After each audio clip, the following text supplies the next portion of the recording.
If your blood sugar is still high right now, even after you cut the sugar, even after you started taking your medication, even after you did everything you were told to do, then I need you to stop for just a moment. Because what I'm about to share with you in the next few minutes could be the most important thing you hear all year. Not because it is complicated, not because it requires something expensive, but because almost nobody is talking about the real reason your numbers are not going down. And once you understand it, once you actually see what is happening inside your body, everything starts to make sense. So before you eat anything tomorrow morning, before you take anything, before you go about your day, I'm gonna watch this all the way through.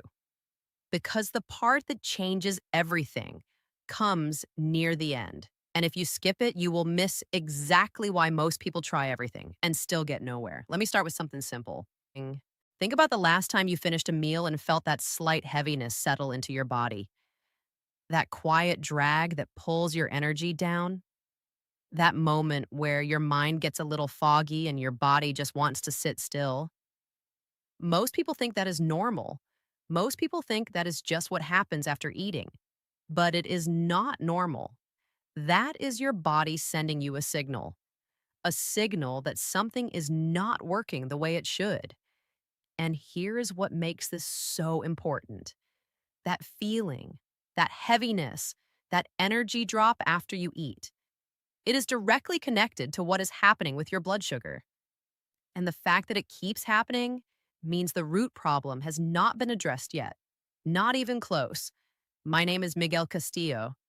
And over the years, I have had hundreds of conversations with people who are frustrated, tired, and genuinely confused about why their blood sugar stays high. People who are doing their best, people who are following instructions, people who are not giving up. And almost every single time, the same pattern shows up. They have been focused on the wrong thing, not because they are careless, but because the information most people receive about blood sugar only tells half the story. Today, I want to tell you the other half. Here is what most people are never told. High blood sugar is not just about what you eat. That is the part everyone hears. Eat less sugar. Cut the carbs. Avoid this food. Reduce that one. And yes, those things matter, but they are not the whole picture. The deeper issue, the one that almost nobody talks about, is how your body responds to what you eat. Because two people can eat the exact same meal and have completely different blood sugar responses. One person's levels go up and come back down smoothly. The other person's levels spike and stay elevated for hours. Same food, very different results. Why? Because the problem is not just the food. The problem is the system inside the body that handles the food. And for millions of people, that system has been quietly breaking down for years. Let me take you back for a moment. Think about a few years ago, maybe 5 years, maybe 10. Think about how you felt after eating back then. Your energy was more stable. You did not think about your blood sugar after every single meal. You did not feel that constant low level concern that follows you through the day now. You could eat a full plate of food and just move on with your life. But somewhere along the way, something changed. Your body started responding differently. The same meals that used to be fine started making you feel off. The numbers that used to be normal started creeping up. And no matter what you tried, they would not come back down the way they used to. You felt that shift. You knew something was different, but nobody gave you a clear explanation for why it happened. Here's what I want you to understand. That change was not random. It was not just aging. It was not bad luck. It was your body adapting. Over time, through a combination of stress, low-grade inflammation, repeated blood sugar spikes, and the daily wear that comes with modern life, something changed inside your cells. And that change has a name. It is called insulin resistance. And it is the hidden reason that blood sugar stays high even when people do everything right on the surface. Now I know that term gets thrown around a lot, but most people do not really understand what it means in practical terms. So let me explain it in the simplest way I know how. Imagine every single cell in your body is a room, and that room needs energy to function. Glucose, which is basically sugar from the food you eat, is the energy that needs to get into that room. But the room has a locked door, and insulin is the key. Insulin is a hormone your body produces to unlock those doors and let the glucose inside. When everything is working properly, you eat, glucose enters your bloodstream, insulin shows up, unlocks the doors, glucose gets in, your blood sugar comes back down, and you feel good. That is the system working. But here is what happens over time when the body deals with too many spikes, too much stress, too much inflammation, those locks start to get stiff, resistant, almost like they are rusted from the inside. So even when insulin shows up with the key, the door does not open properly. The glucose cannot get in. It stays floating in your blood, and your blood sugar stays high, not because you ate too much, not because you have no willpower, but because there is a mechanical problem happening inside your body at the cellular level. That is insulin resistance, and that is what needs to be fixed. Now, here's the part that most people never hear, and it is the most important thing in this entire video. Are you ready? Because this changes everything. Insulin resistance is not permanent. Your body did not break. Your cells are not destroyed. What happened is that your body adapted to a certain environment over time. And here's the powerful truth about adaptation. If your body adapted one way, it can adapt back. The same cells that became resistant can become responsive again. The same system that stopped working can start working again. It does not happen overnight, but it does happen. And it happens when you give your body the right tools, specific natural compounds that work with your biology instead of against it, compounds that target the actual root of the problem, not just the symptoms. And that is exactly what we are going to talk about today. Now, before I go further, I want to ask you something. Have you noticed your energy dropping more after meals than it used to? That feeling of heaviness or brain fog that was not there before? Just leave a comment below. Just say yes or no. Because you would be surprised how many people are experiencing this exact thing and have no idea it is connected to their blood sugar. Your comment also helps me understand what you are going through, so I can keep making content that actually helps you. Let me walk you through the three specific mechanisms that are at the center of what we are talking about today. Three things that happen inside your body that directly control how your blood sugar behaves. And I am going to show you how one simple natural source addresses all three of them at the same time. No complicated protocol, no expensive program, something that most people already know but have never thought about in this way. Let us start with the first mechanism. The first mechanism is insulin sensitivity. This is the foundation. Without this, nothing else works well. Remember the locked doors I described? Insulin sensitivity is basically how well those locks respond to the key.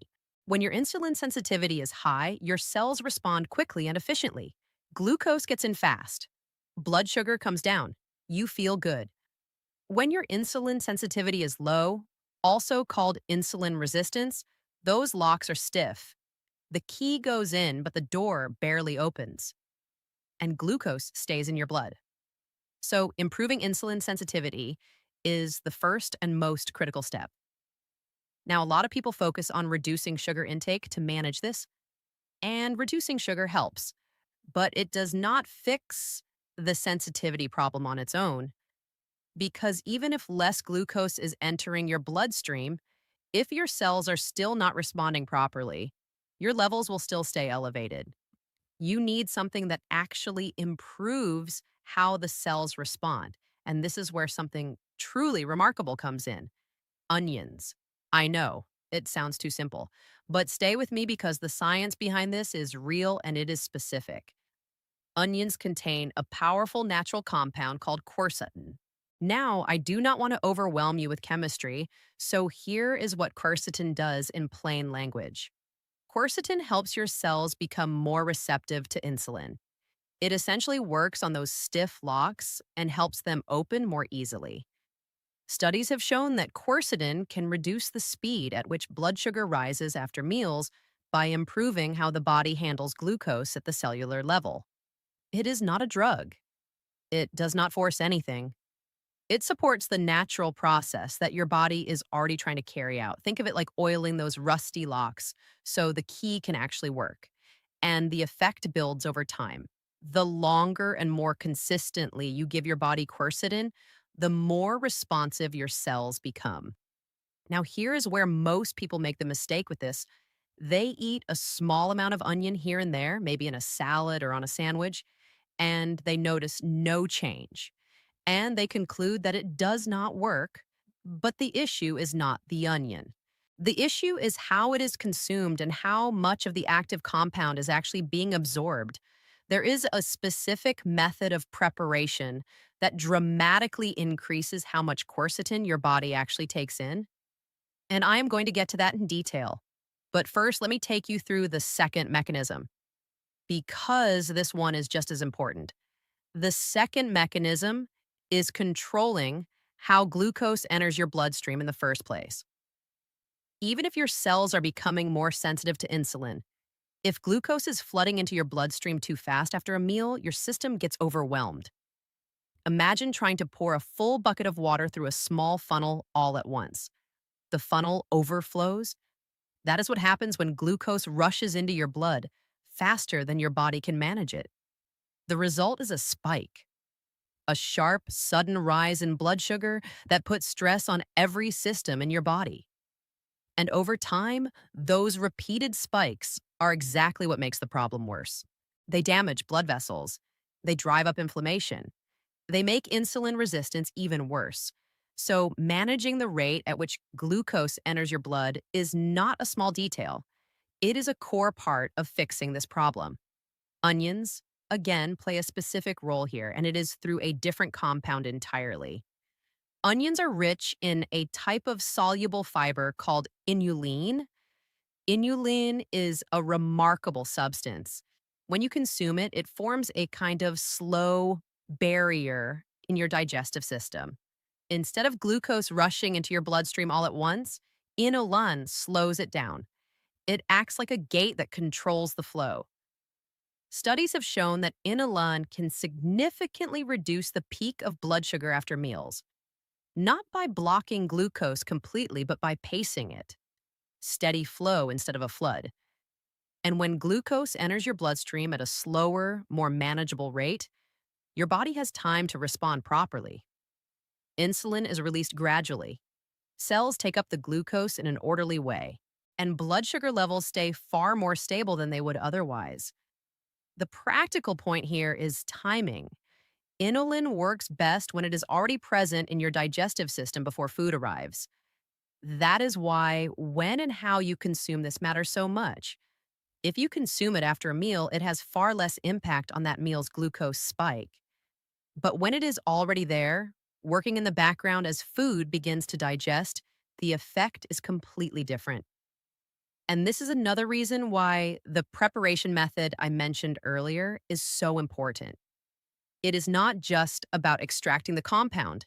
It is about setting your body up so that the compound is already doing its job before the next challenge arrives. Let me also take a moment here to talk about something that connects all of this, because I think it is important for you to understand not just what these compounds do, but why they matter in combination. Your blood sugar response to any given meal is not determined by a single factor. It is determined by many things happening at the same time. How sensitive your cells are, how fast glucose enters your blood, how well your body produces and releases insulin in response, how much inflammation is present, how your liver is managing glucose storage. All of these are happening simultaneously.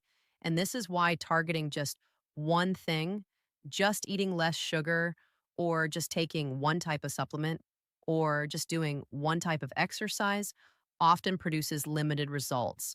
Your body needs support across multiple mechanisms at the same time. And that is exactly what makes what we are about to discuss so compelling?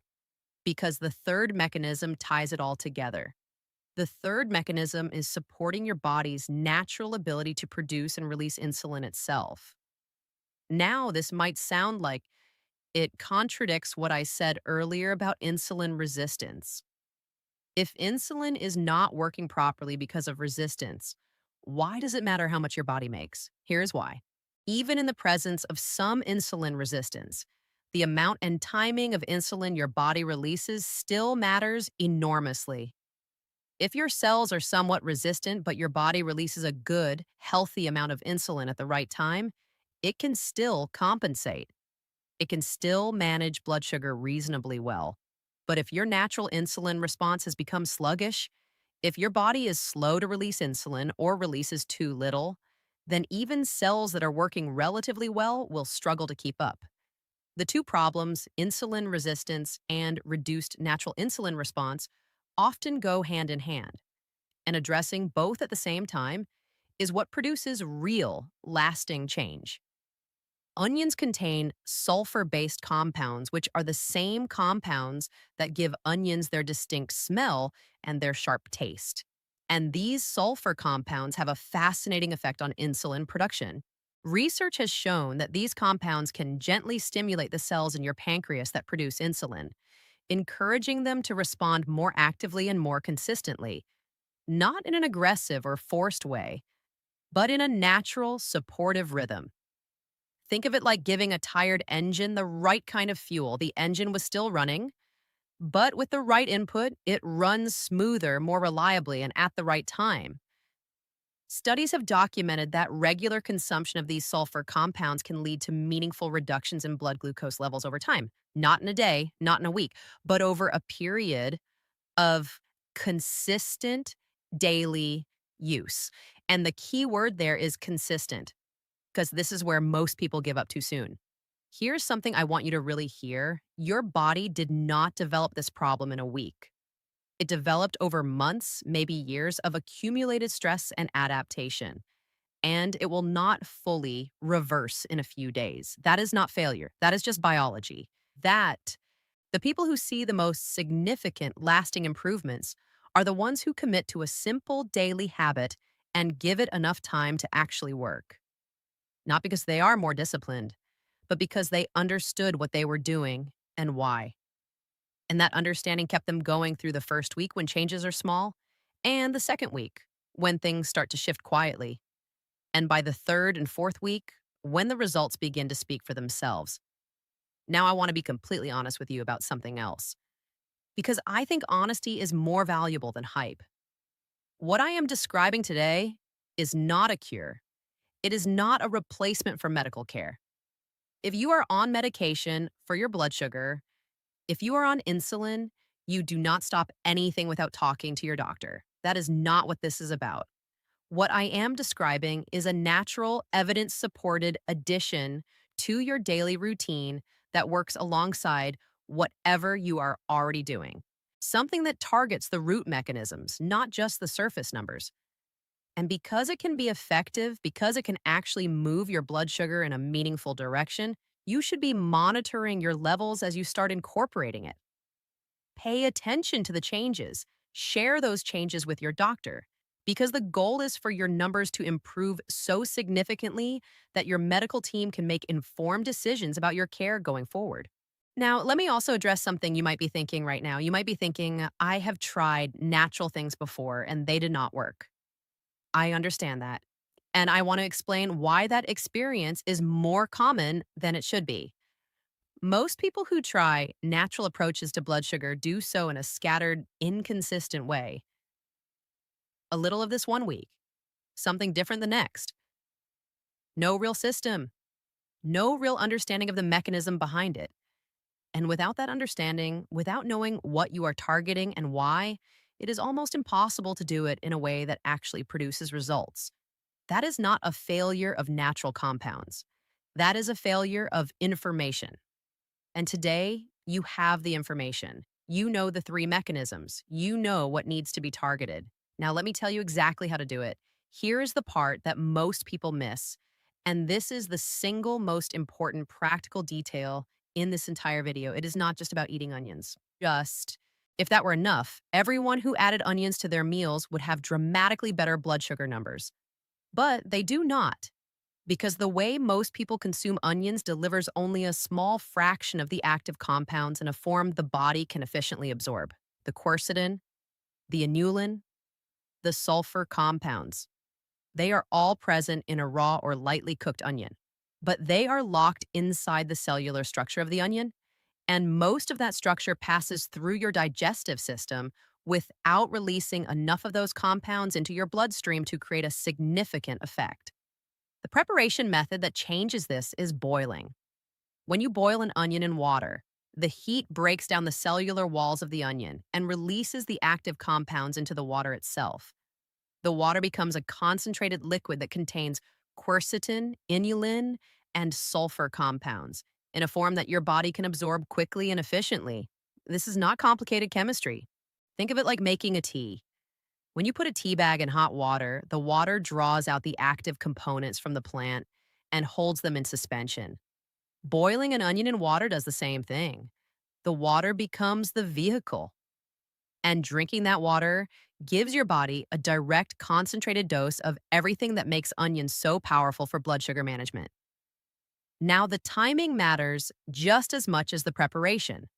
And this is the second detail that most people get wrong. Drinking this onion water randomly throughout the day, after meals, before bed, whenever you remember, reduces its effectiveness significantly. The optimal time to consume it is first thing in the morning on an empty stomach. Here is why. When your stomach is empty, there is nothing competing for absorption. The compounds from the onion water enter your digestive system and move into your bloodstream quickly and cleanly. By the time you eat your first meal, the inulin is already doing its work, slowing the entry of glucose from that meal. The quercetin is already beginning to support your cell's insulin sensitivity, and the sulfur compounds are already beginning their gentle stimulation of your body's insulin response. Everything is working before the first challenge of the day arrives. That is what makes the morning timing so much more effective than any other time. So, here's exactly what I want you to do. Starting tomorrow morning, take one medium-sized onion, peel it, and cut it into a few pieces. Put it in a pot with 2 cups of clean water. Bring the water to a boil and let it boil gently for 7 to 10 minutes. Take it off the heat. Let it cool until it is comfortable to drink but still warm. Strain out the onion pieces and drink the water on an empty stomach before you eat anything else. That is it. That is the whole ritual. Simple, affordable, something you can do every single morning in less than 15 minutes. And the goal is to do this consistently for at least 21 days because it takes time for the compounds to build up in your system. It takes time for your cells to start responding differently. And it takes time for your body to readapt to a healthier pattern. But when it does, the change is real. And it is measurable.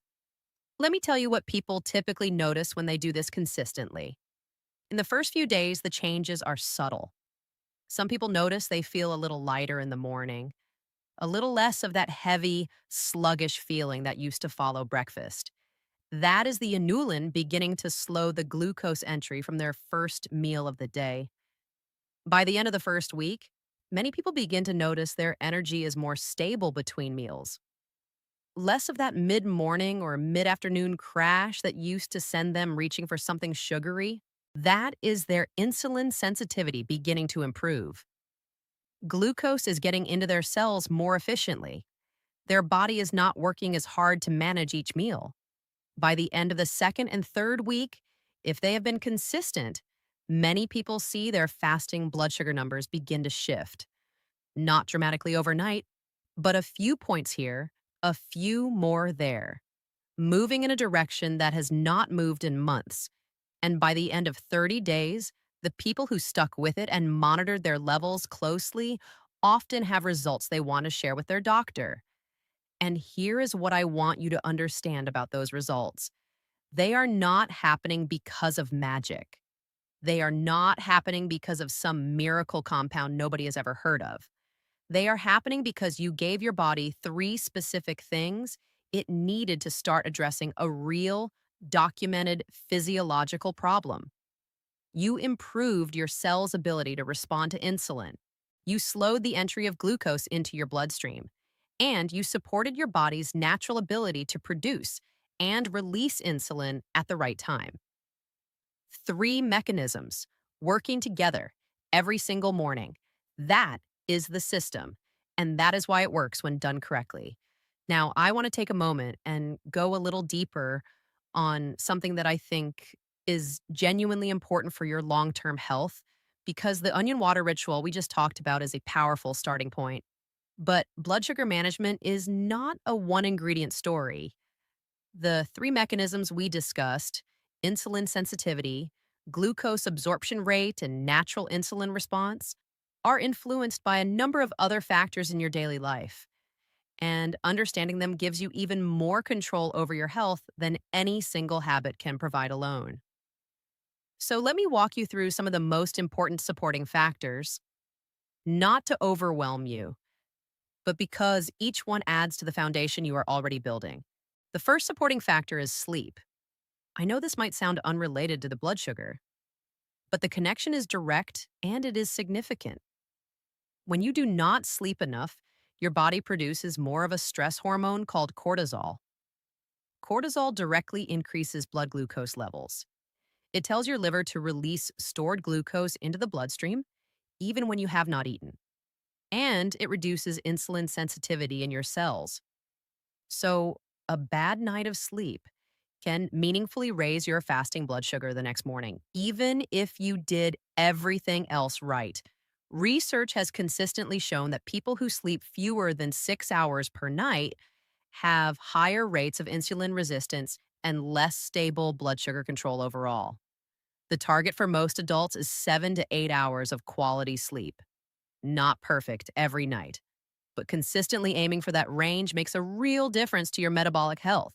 And when you pair better sleep with the morning ritual we discussed, the effects compound each other in a positive way.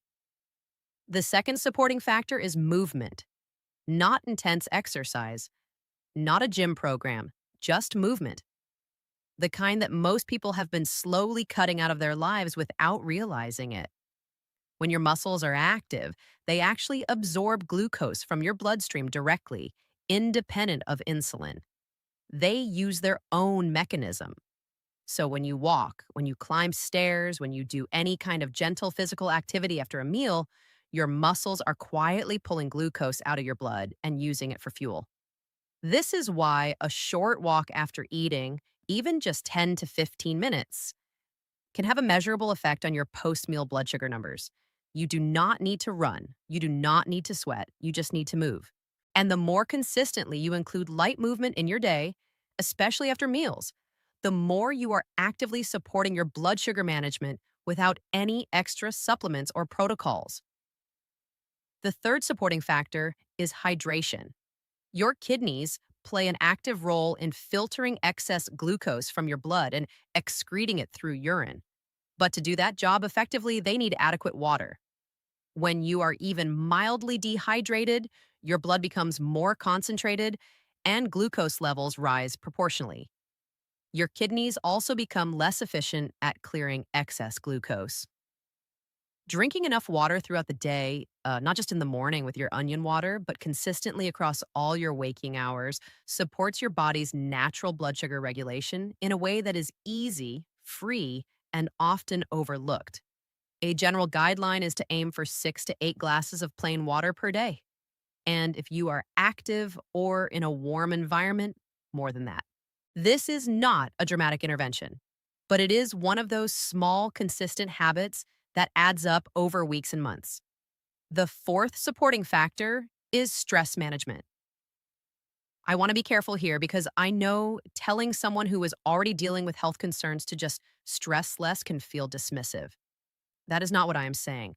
What I am saying is that chronic ongoing stress has a direct physiological effect on blood sugar. When your body perceives stress, it releases cortisol and a hormone called adrenaline. Both of these raise blood glucose levels. Because evolutionarily, stress meant a physical threat and your body needed quick energy, but modern stress, the kind that comes from worry, financial pressure, family challenges, health anxiety, that same hormonal response gets triggered. And if it is triggered daily, repeatedly, for months on end, it creates a persistent elevation in baseline blood sugar that no dietary change alone can fully counteract. This does not mean you need to eliminate stress from your life. It means that even simple daily practices that help your nervous system recover from stress, a few minutes of calm breathing, a short walk in natural light, 5 minutes of quiet before bed, these are not optional luxuries.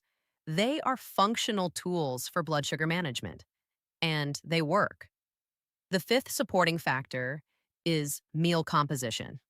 Now, I know I said earlier that blood sugar is not just about what you eat, and that is true, but what you eat still matters, specifically the combination of foods in each meal.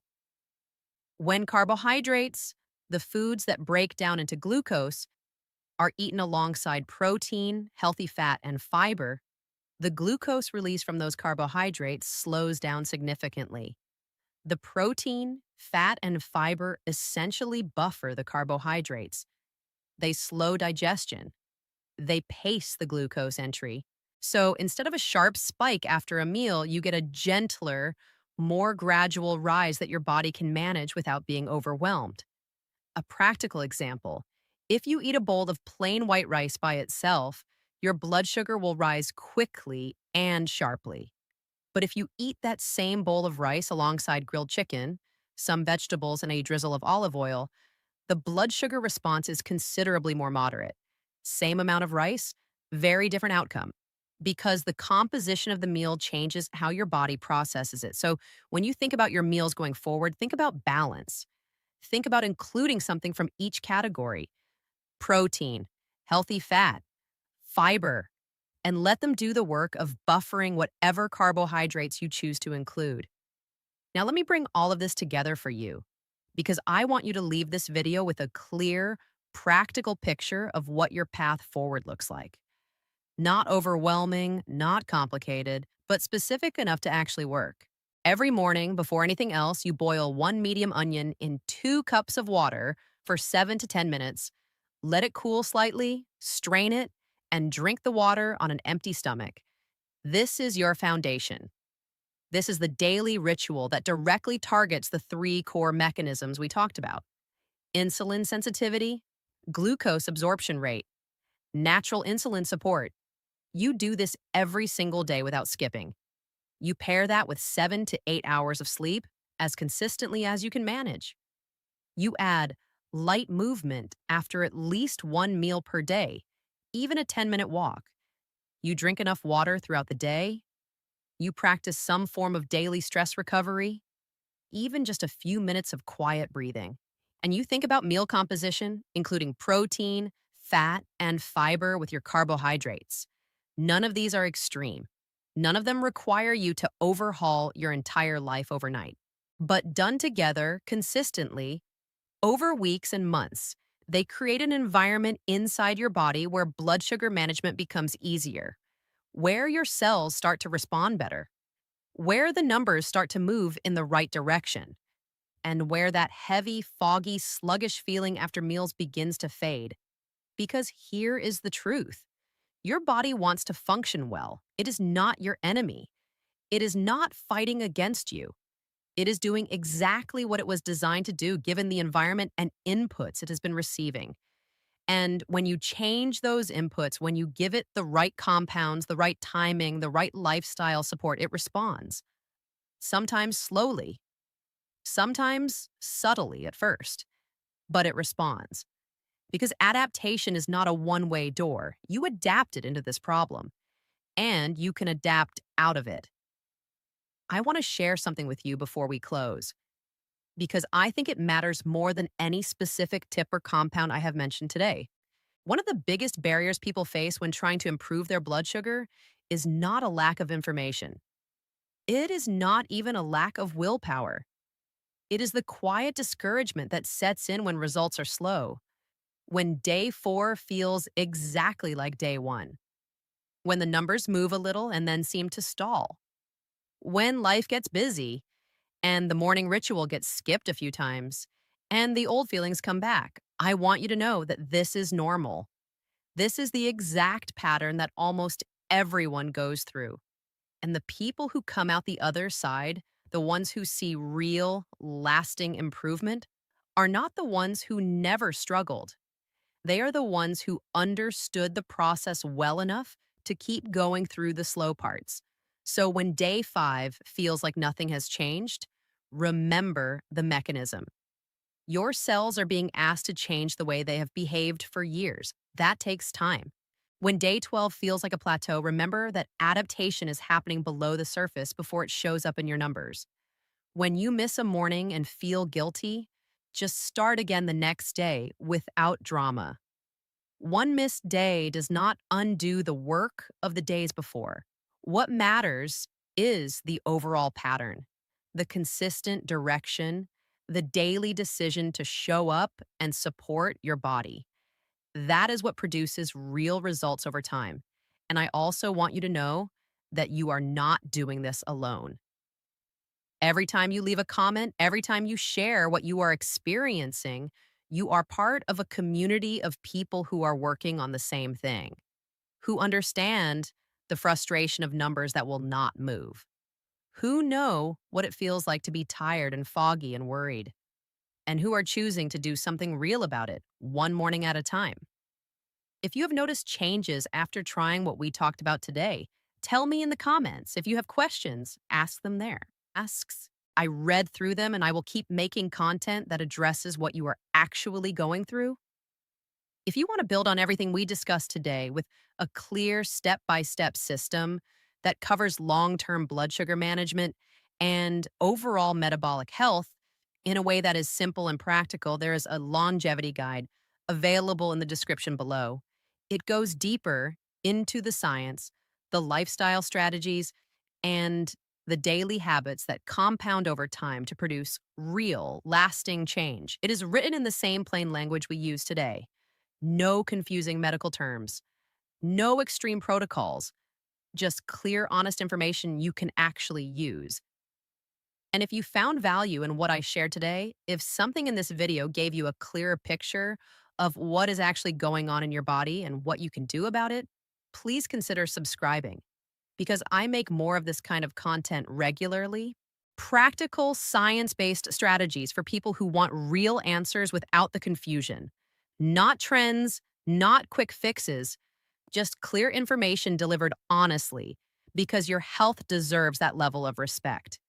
Your body is not broken, it is adapting. And when you change what you give it, it adapts back, not instantly, but reliably. That ability has not left you, it is still there, and it is waiting for the right input to start working again. I will see you in the next one.